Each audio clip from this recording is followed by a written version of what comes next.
Hello ओइ बुंथाबाय ओइ नोंना मेट्रिक रिजाल्टआ माबोरै जाखोब्रा? गैयालै मालायफ्रा एल एल मोनजोबथारदों आंहा एबारबो एफ एफसो मोनजोब्बायलै। आया बुंथाबाय नों बेफोरबायदिसो मोनलायबाय? आजा नों खनबेसे जाखोब्रा मेट्रिक होनाया? एबारदो खनब्रै जासिगोनमोनलै माथो पासबो खालामनो हाला। ओइ बुंथाबाय आं इखौनो बुंदोंमोनलै नोंखो मेट्रिक एसे मोजाङै फरायना पास खालामदोलै। बे नों फ्रि फायार पाबजि गेलेबाय थायोब्रा आरो जानाय लोंनायखौथ' बुंनांला बोरायाबो जेनगोनलै बुंथाबाय।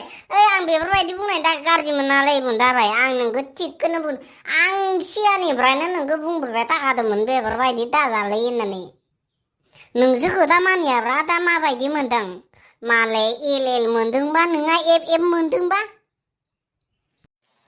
औलै ओंखायनो आङो फ्रि फायार पाबजिफोरखौ एबार आनइनस्टल खालामजोबनोसैलै।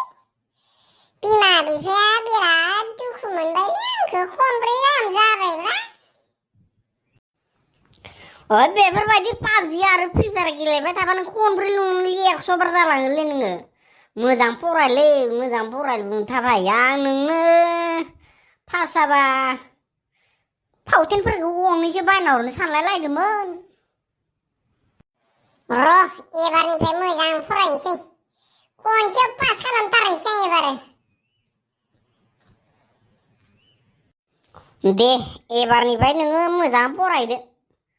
मबाइलफोरखौ बारा नायबाय थानांला आरो गोसो थोनायफोरखौ ज्राब गार। गिबियाव नों मेट्रिक पास जाग्रोना लालै बुंथाबाय।